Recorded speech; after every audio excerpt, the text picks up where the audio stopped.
ರೀ ಯಾಕ್ರೆ ಏನಾಯ್ತು? ಯಾಕೆ ಹೊಡಿತಾ ಇದ್ದೀರಾ? ನಿನಗ್ ರಾತ್ರಿ ಹೇಳಿದ್ದೆ ತಾನೆ, ಬೆಳಿಗ್ಗೆ ನನಗ್ ಮೀಟಿಂಗ್ ಇದೆ, ನನ್ನ ಶೂನ ಪಾಲಿಶ್ ಮಾಡ್ಬಿಟ್ಟು ಬಟ್ಟೆನ ಐರನ್ ಮಾಡಿ ಕಿರು ಅಂತ ಅನ್ಬಿಟ್ಟು ಈಗೆಲ್ಲಾನು ಮಾಡ್ತಾ ಇದ್ಯಾ? ನನ್ ಕೆಲ್ಸಕ್ಕೆ ಹೋಗಕ್ ಬೇರೆ ಲೇಟ್ ಆಗಿದೆ ಗೊತ್ತಾ ನಿಂಗೆ? ನಿನ್ ತಲೆಯಲ್ಲಿ ಅದೇನ್ ಬುದ್ಧಿ ತುಂಬಿದ್ಯಾ ಅಥವಾ ಸಗಣಿ ತುಂಬಿದ್ಯಾ ಅಂತ ಗೊತ್ತಾಗ್ತಾ ಇಲ್ಲ ನನ್ಗೆ. ನನ್ ಕಣ್ಣು ಕಾಣಿಸ್ಕೋಬೇಡ, ಹೋಗ್ಬಿಡ ಆ ಕಡೆಗೆ.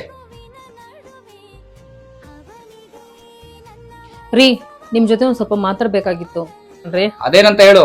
ನಾನಂದ್ರೆ ನಿಮಗ್ ಇಷ್ಟ ಇಲ್ಲ ಅಂತ ನನಗ್ ಗೊತ್ತು ಕಣ್ರಿ. ಬಲವಂತವಾಗಿ ನೀವ್ ನಮ್ ಜೊತೆ ಸಂಸಾರ ಮಾಡ್ತಾ ಇದೀರಾ ಅಂತಾನೂ ಗೊತ್ತು. ಆದ್ರೆ ನಾನು ಏನಾದ್ರೂ ತಪ್ಪು ಮಾಡಿದ್ರೆ ಇಬ್ರೇ ಇದ್ದಾಗ ನನಗೆ ಬಿಡ್ಸಿ ಹೇಳಿ, ನಾನು ಅರ್ಥ ಮಾಡ್ಕೊಳ್ತೀನಿ. ಆದ್ರೆ ಎಲ್ರ ಮುಂದೆ ಕೈ ಎತ್ತಿ ನನಗೆ ಉಡಿಬೇಡ್ರಿ. ಪ್ರತಿಯೊಂದ್ ಹೆಂಡ್ತಿನೂ ತನ್ನ ಗಂಡನ್ ಕೇಳೋದು ಒಂದೇ ರೀ, ಎಲ್ಲಾರ ಮುಂದೆ ತನ್ನ ಗಂಡ ತನಗೆ ರೆಸ್ಪೆಕ್ಟ್ ಕೊಡ್ಲಿ ಅಂತ. ದಯವಿಟ್ಟು ಈ ಮಾತನ್ನ ನೆನ್ಪಿಟ್ಕೊಳ್ಳಿ. ನಿಮ್ ಹೆಂಡತಿ ಮರ್ಯಾದೆ ನಿಮ್ ಕೈಯಲ್ಲಿ ಮಾತ್ರ ಇದೆ.